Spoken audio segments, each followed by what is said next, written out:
নমস্কার। লক্ষ্মী ভান্ডার প্রকল্পে খুবই বড় খুশির খবর। ইতিমধ্যে ডিসেম্বর মাসের পেমেন্ট সেটি কিন্তু সাকসেস হয়ে গিয়েছে। প্রায় কিন্তু লক্ষ্মী ভান্ডার গ্রাহকরা কিন্তু পেমেন্ট কিন্তু ডিসেম্বর মাসের পেয়ে গিয়েছে। তার মাঝে আপনাদের একটি ভিডিওতে জানিয়েছিলাম 16ই ডিসেম্বর থেকে অষ্টম পর্যায়ে দুয়ারে সরকার ক্যাম্প নতুন করে কিন্তু চালু হবে। তো 16ই ডিসেম্বর থেকে ইতিমধ্যে অনেক জায়গায় কিন্তু দুয়ারে সরকার ক্যাম্প শুরু হয়ে গিয়েছে বা এখনও কিন্তু অনেক জায়গায় শুরু হয়নি।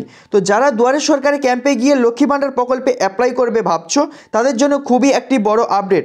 আপনারা লক্ষ্মী ভান্ডার প্রকল্পে অ্যাপ্লাই করতে গেলে আপনার নথিপত্র কি কি লাগবে এবং সেই সমস্ত লক্ষ্মী ভান্ডার প্রকল্পে অ্যাপ্লাই করতে গেলে আপনার এলিজিবিলিটির ক্রাইটেরিয়া কি থাকছে এবং কারা কারা সেই লক্ষ্মী ভান্ডার প্রকল্পে অ্যাপ্লাই করতে পারবে, অ্যাপ্লাই করার কতদিন পরে সেই অ্যাপ্লিকেশনটা রিসিভ হবে, রিসিভ হওয়ার পরে পেমেন্ট কিন্তু আপনারা সেই লক্ষ্মী ভান্ডার প্রকল্পের পেমেন্ট বা বেনিফিট আপনারা কতদিন পরে পাবেন এবং কারা কারা এই প্রকল্পে অ্যাপ্লাই করতে পারবে, কারা পারবে না, কাদের অ্যাপ্লাই করার পর রিজেক্ট হবে, সমস্ত কিছু কিন্তু তথ্য আজকের এই ভিডিওতে দেবো। ভিডিওটি কিন্তু অবশ্যই স্কিপ না করে শেষ পর্যন্ত মনোযোগ সহকারে দেখুন। চ্যানেলে প্রথম হলে চ্যানেলটিকে সাবস্ক্রাইব করুন, পাশে থাকা বেল আইকনটিকে অন করুন, সবার সুবিধার্থে ভিডিওটিকে শেয়ার করুন। অন স্ক্রিনেই কিন্তু আপনারা দেখতে পাচ্ছেন 25 থেকে 60 বয়সী এই রাজ্যের যে কোনো পরিবারের মহিলারা সদস্য কিন্তু এই লক্ষ্মী ভান্ডার প্রকল্পে অ্যাপ্লাই করতে পারবে।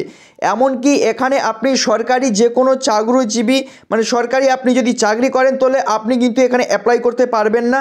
তো এখানে সরকারি চাকরি অ্যাপ্লাই যারা করেন বা সরকারি চাকরিতে যারা করেন তারা কিন্তু এখানেই লক্ষ্মী ভান্ডার প্রকল্পে কিন্তু আপনি অ্যাপ্লাই করতে পারবেন না।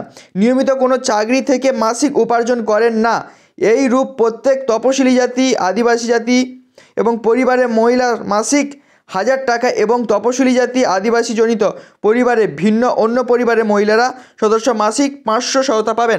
সোজা কথায় বলা যায় এখানে কিন্তু আপনি যদি অ্যাপ্লাই করতে চান তাহলে আপনি সরকারি যদি চাকরিজীবী হন তাহলে আপনাদের বাড়ির মহিলারা কিন্তু এখানে পাবেন না যে লক্ষ্মী ভান্ডার প্রকল্পের বেনিফিট।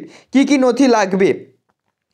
স্বাস্থ্যসাথী কার্ড 1 নম্বরে কিন্তু আপনার লাগবে, 2 নম্বরে আধার কার্ড কিন্তু আপনার লাগবেই, 3 নম্বরে রয়েছে তপশিলি আদিবাসী জনিত শংসাপত্র এবং প্রত্যেক হয় ফটোকপি এর কিন্তু আপনার লাগবে। যদি আপনি SC ST যেটাকে আমরা সোজা কথায় বলে থাকি কাস্ট সার্টিফিকেট সেটাই।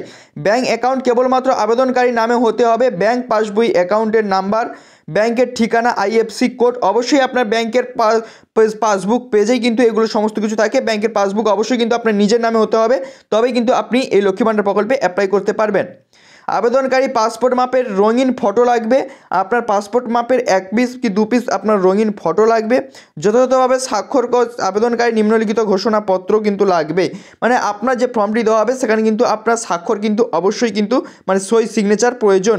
তিনি পশ্চিমবঙ্গের আদিবাসী হতে হবে এবং তিনি কোনো সরকারি বেসরকারি নিয়মিত সংস্থা, বিপদীয় সংস্থা, পঞ্চায়েত পৌরসভা সংস্থা, সোজা কথায় বলা যায় যদি সরকারি কোনো একটি কাজ করে থাকেন বা সরকারি থেকে কোনো সরকারি বেনিফিট কাজ পেয়ে থাকেন তাহলে কিন্তু আপনি এখানে অ্যাপ্লাই করতে পারবেন না।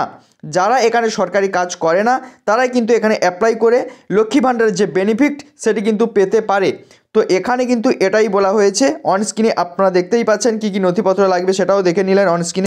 তো যারা দুয়ারে সরকারে আবেদন করতে যাবেন লক্ষ্মী ভান্ডার প্রকল্পের তারা কিন্তু এই সমস্ত নথিপত্র নিয়ে কিন্তু আপনাদের কিন্তু যেতে হবে, তবেই কিন্তু আপনারা লক্ষ্মী ভান্ডার প্রকল্পে কিন্তু অ্যাপ্লাই করতে পারবেন। তো ছিল আজকের এই ছোট্ট একটি আপডেটটি ভালো লাগলে লাইক, কমেন্ট, শেয়ার এবং সাবস্ক্রাইব করবেন, পাশে থাকা বেল আইকনটিকে অন করবেন, সবার সুবিধার্থে ভিডিওটিকে শেয়ার করবেন। চলুন দেখা হচ্ছে পরবর্তী কোনো নেক্সট ভিডিও সাথে, তত সময় টেক কেয়ার, বাই বাই।